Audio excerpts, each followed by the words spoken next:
তারপরে সবাই জানেন যে আমাদের দেশের নার্সিং বিশেষ করে এই নার্সদের সোশ্যাল পজিশনিং থেকে শুরু করে শিক্ষার মান, তারপরে প্রফেশনের ওনাদের যে মান, এগুলো বিশ্বের যে ভালো দেশগুলোতে উন্নত স্বাস্থ্য ব্যবস্থা আছে তার তুলনায় একেবারেই অপ্রতিম। এবং আজকে বাংলাদেশে মনে হয় যে প্রায় 1,21,000 মতো আপনার নার্সের সংখ্যা।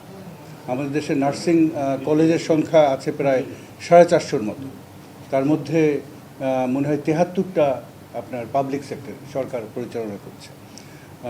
প্রত্যেক বছর আমাদের দেশে প্রায় 25 থেকে 30,000 নার্স আপনার গ্রাজুয়েট হচ্ছে, তাদের কর্মজীবনে প্রবেশ করছে।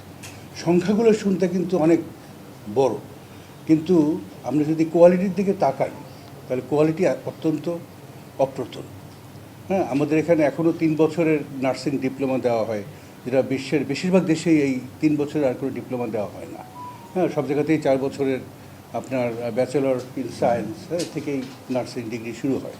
তো আমরা বোঝার জন্য যে আমাদের বিশ্বের এই অংশের যে দেশগুলোতে নার্সিং এডুকেশন এবং প্রফেশনটা ভালো মানে আছে, যেটা বিশ্বে স্বীকৃত, হ্যাঁ, এরকম একটা দেশ যেমন ফিলিপিন্সকে আমরা বেছে নিয়েছিলাম।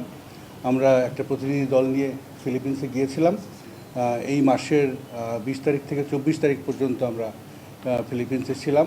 আমাদের মূল উদ্দেশ্য ছিল যে ওখানকার নার্সিং এডুকেশনটা কিভাবে হয়, হ্যাঁ, এটা কিভাবে আপনার রেগুলেট হয়, নার্সিং প্রফেশন এইটা কিভাবে আপনার রেগুলেট হয়, হ্যাঁ, মিনিস্ট্রি অফ হেলথের অধীনে বা প্রাইভেট সেক্টরে যারা চাকরি নেন তারা কিভাবে চাকরি করেন, এবং যেমন নার্সদের রেজিস্ট্রেশন, তাদের লাইসেন্সিং, হ্যাঁ, মান নিয়ন্ত্রণ, এগুলো কিভাবে হয়, এই সবগুলো বোঝার জন্য আমরা গিয়েছিলাম, যাতে করে আমাদের দেশে যে বর্তমান যে নার্সিং শিক্ষা এবং তাদের যে প্রফেশনাল যে অবস্থান, হ্যাঁ, এগুলোকে আমরা উন্নত করতে পারি।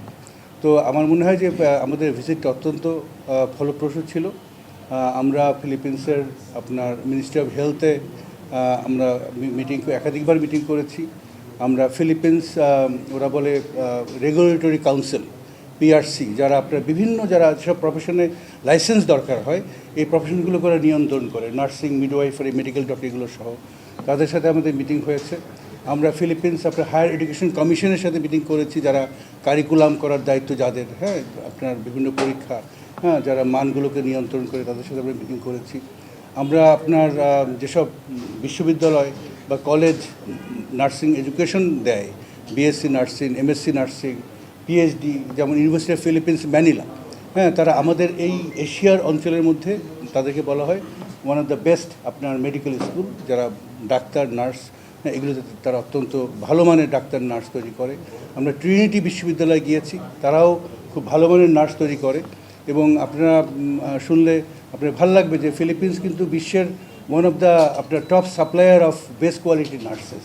ওখান থেকে আপনার নার্সিং পাশ করার পরে 4 বছর ডিগ্রি নেওয়ার পরে বেশিরভাগ নার্সই তারা আপনার আমেরিকাতে, ইউরোপে, জার্মানিতে, বিভিন্ন জায়গাতে ওরা ইমিডিয়েটলি অ্যাবজর্ব হয়ে যায়। তো আমরাও মনে করি যে আমাদের যে একটা আপনার আমাদের দেশের স্বাস্থ্য ব্যবস্থা গোছানোর সাথে সাথে আমাদের এমপ্লয়মেন্টের একটা বিশাল টার্গেট আছে আমাদের সরকারের। আমরা বলেছি আমরা 1 কোটি আপনার এমপ্লয়মেন্ট জেনারেট করতে চাই আমাদের এই 3-4-5 বছরের মধ্যে। এবং সেখানে আমরা মনে করি যে হেলথ সেক্টর আপনার সর্বাধিক আপনার এমপ্লয়মেন্ট জেনারেট করতে সামর্থ্য, হ্যাঁ, নার্স, মিডওয়াইফ, মেডিকেল টেকনোলজিস্ট, হ্যাঁ, এবং আমরা বিশ্বের চারিদিকে যদি আমরা সঠিক মানের আপনার প্রফেশনাল তৈরি করতে পারি, আমরা এই দক্ষ জনশক্তিকে বিশ্বের বিভিন্ন জায়গাতে আমরা ছড়িয়ে দিতে পারবো। হ্যাঁ, তাতে করে আমাদের দেশের আপনার সামগ্রিক যে উন্নতি হবে সেটা হবে, প্লাস আমাদের যে প্রবৃদ্ধি, হ্যাঁ, আমরা বলছি যে আমরা আমাদের রেমিটেন্স আয় বর্তমানে $32-33 বিলিয়ন বাৎসরিক, এটাকে আমরা $100 বিলিয়ন নিয়ে যেতে চাই আগামী 2 থেকে 3 বছরের মধ্যে। এই টার্গেটটাও আমরা অ্যাচিভ করতে সমর্থ হব যদি আমরা আমাদের স্বাস্থ্য খাতে যে প্রফেশনাল যে বিভিন্ন রকম বডি আছে এদের মান সঠিকভাবে নিয়ন্ত্রণ করতে পারি এবং দক্ষ আপনার প্রফেশন যদি আমরা তৈরি করতে পারি।